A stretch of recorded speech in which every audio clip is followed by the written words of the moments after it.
Working on number 10 from the Chapter 5 SL review. So this is a more involved problem. We're given a water wheel, and we know that the water wheel rotates counterclockwise, and the height of the water wheel is defined, or the height of the bucket on the water wheel is defined by h equals a sine bt plus 2.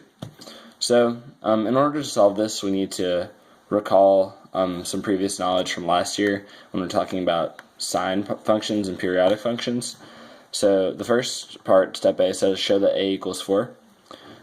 So in these functions, a refers to the amplitude, or how high or how low a function goes.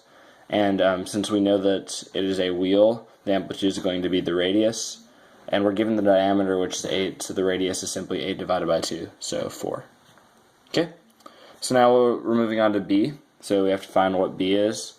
Now in periodic functions, B is going to be pi over 2 divided by the period. So we're given that the period of the bucket is 30 seconds. So we simply do pi over 2 divided by 30, which gives us pi over 15. And then moving on to C, we're told to find times at which the bucket is moving at negative 0.5 feet per second, or it might be meters per second, but units per second. And so what we need to do is we need to derive our original function, which gives us dh over dt equals 4 cosine pi over 15t times pi over 15.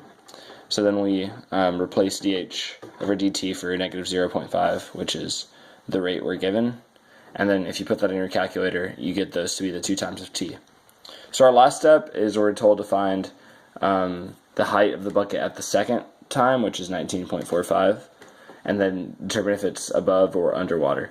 So when we plug in, we get that it is negative 1.19, so that means yes, it is underwater. Awesome.